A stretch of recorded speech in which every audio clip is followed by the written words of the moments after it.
Salam sejahtera. I have to apologize for what happened this morning. Ya, agak keterlaluan, ya, dan saya pun sebenarnya hilang sabar kerana Pasi Salak, ya, telah mengeluarkan kenyataan, ya, unprovoked, ya. Ni Seputih dia duduk diam je, dia tak ada terlibat apa-apa pun dalam perbahasan, ya. Tiba-tiba Pasi Salak sebut Seputih ni is the only female MP with a cock, ya. So kita tahulah nama Seputih adalah Teresa Kok, tetapi apa yang dimaksudkan oleh Pasi Salak adalah jelas, ya. Ianya merupakan satu kenyataan yang biadab, yang tidak ada apa-apa sebab untuk dikeluarkan tanpa apa-apa provokasi.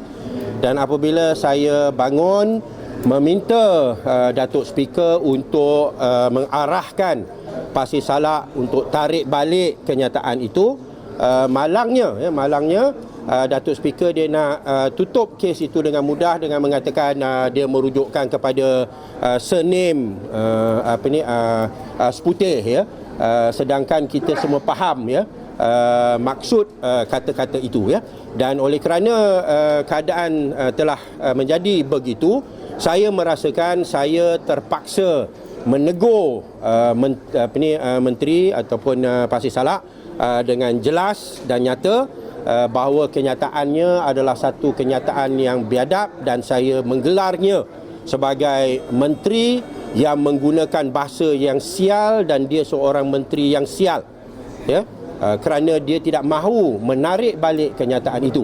Dan ini mengikut peringatan saya, ianya bukan kali yang pertama. He's been getting away with all these stupid statements so many times, ya. Dah cukup lah, ya. So biarlah dia ada soalan, orang tanya soalan, pokok sena tanya soalan, dia tak jawab, soalan very straightforward, ya. Tiba-tiba dia buat all this stupid statements yang bertujuan untuk menghina dan bersifat jatuhkan maruah, bersifat seksis, menghina wanita, dan sebagainya. So that's why I had to get up and let loose lah dengan saya punya kenyataan-kenyataan yang mungkinlah ada yang anggap keterlaluan, tetapi bagi saya amat tepatlah, ya, kena pada dirinya, ya. So saya rasa itulah, ya, yang saya nak highlight. Dia cabar saya untuk mengeluarkan kenyataan yang sama di luar Dewan, lalu saya buat PC, ya, bukan sekadar saya kata, saya buat PC, ya, mengatakan bahawa perangai, bahasa, kata-katanya, walaupun dengan berpakaian dengan bersongkok, kononnya Melayu, ya, tetapi perangai dan akhlak dan bahasa yang digunakan merupakan satu sikap yang langsung tidak berakhlak dan tidak melambang budaya orang Melayu Islam, ya. So saya sebut sekali lagi, bagi saya kata-kata dia layakkan dirinya untuk digelar sebagai seorang menteri yang sial, yang menggunakan bahasa yang sial, ya. Dalam bahasa Inggeris sial tu maknanya damned or cursed, ya. Melampau lah, ya. Too much lah, ya. So itulah yang apa yang telah berlaku.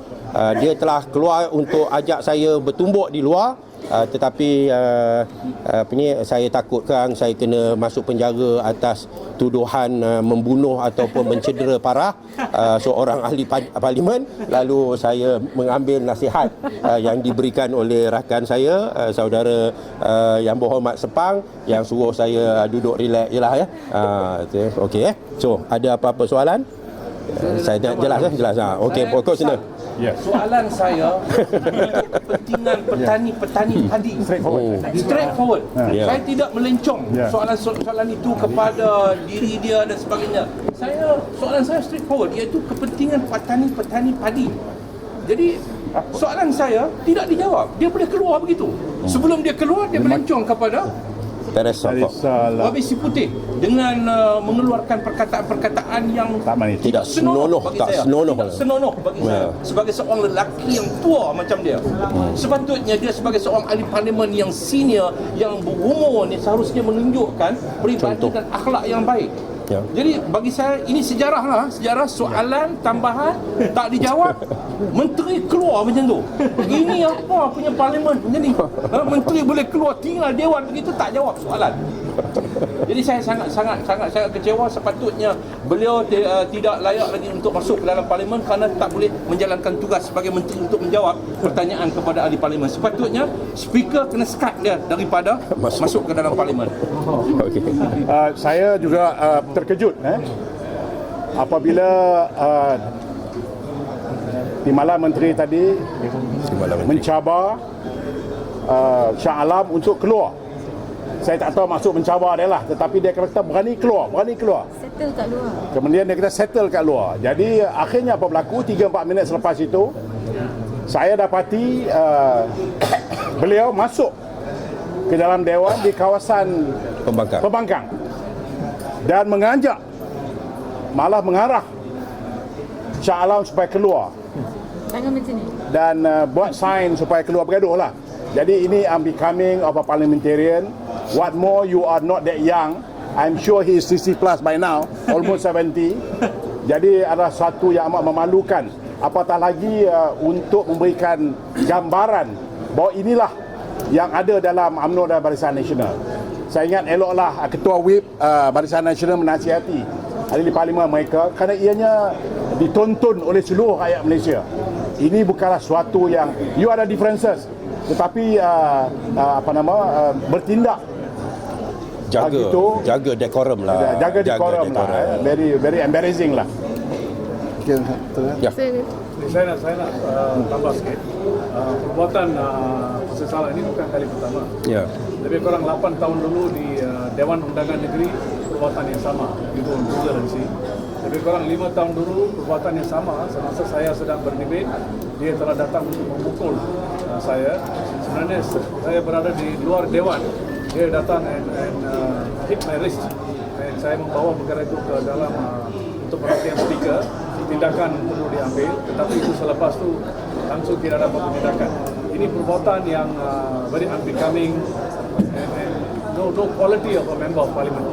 Saya harap pihak-pihak yang terlibat akan mengambil maklum perbuatan beliau pula dari Dewan Undangan Negeri di Perak masa-masa dia menjadi adun, dan sekarang ini kali keempat kalau tidak salah in places of nature, similar nature.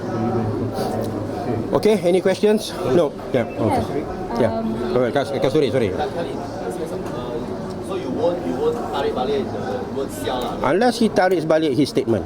Unless he tarik balik. Dia tarik balik, dia apologize, janji will be on good behaviour for the rest of his session. Then I will tarik balik. So you all refer him to the previous committee. No, I think what we said was good enough for him. Yeah, no need to refer lah. I don't know. We haven't discussed it, but I don't think there's any necessity lah. It's just a waste of parliamentary punya process and time lah. Public opinion. Yeah, public opinion. Yeah. But you must report what he said. Yeah. Kalau tidak, kalau orang yang nampak tiba-tiba I don't marah dia, orang kata macam tak ada sebab dan sebagainya. But I think he went over the line lah dengan kenyataan yang dia buat tu. Ya, Kasturi say something. Yeah. I think what Pasir Salah has said was an insult to all women, especially women parliamentarians, even from UMNO Barisan Nasional. And it was shocking that this time many UMNO MPs did not even open their mouth. Many BN MPs just kept quiet when Pasir Salah made this statement. It's very unparliamentary, and it was a shame the speaker didn't ask him to on the spot apologize and retract. If not, the issue would not have dragged so long. We wouldn't even have to come here. But the fact is, time and time again, we have been victims of this kind of unparliamentary abuse in the Dewan Rakyat. Last year, I was called Pondan. The MP for Kota Kinabalu was called Apek Balik Tongsan. Before that, the year before that, 2014, Tony Paul was called Pondan also. We all know who these MPs are. But no strict action has been taken over them. So when the speaker does not take action and ask them to apologize and retract, it opens up the floodgates for other MPs to do the same. Time and time again, we've been subject to this. Can you imagine if anyone from the opposition who had used this word, it would have been a riot in the parliament and we would have been thrown out of the Dewan. But why Pasir Salak was allowed to continue to stand and insult us Again and again. justify that the language that he used was in reference to Teresa Cox's surname. I think this is absurd, you know, and it's a mockery to parliament, it's a mockery to decorum, and this is, you know, this kind of rubbish language is continued to be allowed to be used in parliament. So we strongly condemn not just Pasir Salak but also Barisan Nasional MPs for keeping quiet and not condemning an MP who speaks this way, not just to women but also to men. Okay.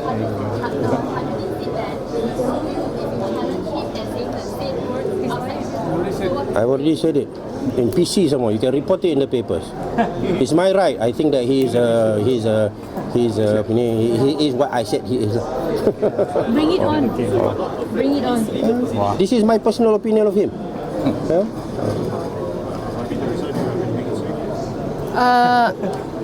I think all of us are aware that what the question and answer time is a live telecast, siaran langsung. Rakyat di seluruh negara mereka menonton apa yang berlaku di dalam sidang parlimen tadi. Bagi saya, kalau dia tidak mohon maaf dan menarik balik kenyataan beliau ni, saya rasa Perdana Menteri harus pecat dia daripada jawatan Timbalan Menteri. Kerana waktu tu saya memang tidak ganggu dia. Kerana apa jawapannya mengenai padi, kawasan saya tak ada padi, you know. So saya memang tidak kacau dia. Tapi dia pandang pada saya dan dia yang bangkitkan semua sexist remarks ini. Okay?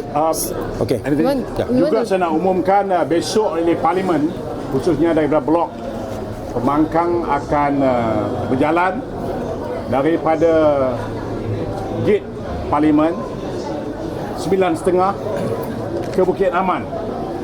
Kita akan menyerahkan satu memo atau memorandum dan usul meminta supaya Ketua Polis Negara mengarahkan PDRM supaya tidak harass ahli Parlimen seperti yang terjadi kepada Pagoh, Sempurna dan juga Tambun. Dan kita juga meminta supaya whistleblower, orang-orang ahli Parlimen yang membawa isu-isu rakyat ke Parlimen tidak dikenakan tindakan seperti Wabi Rafizi, tetapi orang yang mencuri, orang yang merompak, orang yang kita sebut dalam Parlimen tidak pun disiasat. So besok 9.30 pagi kita jemput semua media bersama-sama kita untuk ke Bukit Aman. Terima kasih.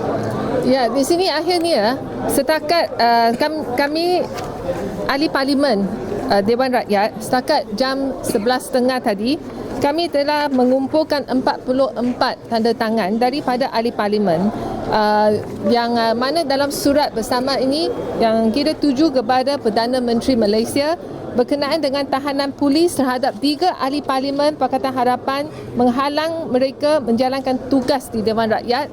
Dan seperti apa yang dibangkitkan oleh Ibu Barat tadi, yang ketiga-tiga ahli Parlimen yang merengkuk di lokap polis adalah YB Lok Siu Fok Seremban, YB Zuraida Kamaruddin Ampang dan YB Chua Tien Chang Patu.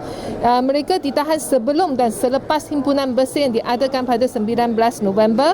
Dan kami yang bertanda tangani surat ini berpendapat penahanan mereka oleh pihak polis adalah pencabulan terhadap kebebasan bersuara, kebebasan berhimpun dan kebebasan bergerak mereka seperti dijamin oleh Perlembagaan Persekutuan, menghinaan terhadap kedudukan dan tanggungjawab mereka sebagai ahli Parlimen. Dan di sini yang 44 ahli Parlimen yang menandatangani surat bersama ini menuntut supaya mereka dibebaskan dengan serta-merta tanpa syarat, dan kami juga mendesak Kerajaan Barisan Nasional menghentikan segala bentuk gangguan dan pentakwaan secara pilihan terhadap wakil rakyat yang dipilih oleh rakyat. So I'm going to distribute this joint petition letters, and we're going to fax to the PM's office and also hand deliver to the Prime Minister's office immediately after the press conference. After this. Okay. Okay. Okay, all right.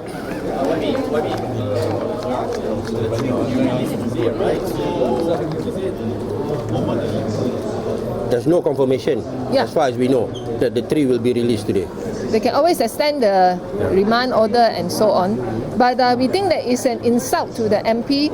You know, suddenly you can be dragged from your house and even take away your computer, you know, just like that. So there is no respect to the office of MP. Okay. Okay. Terima kasih. Thank you.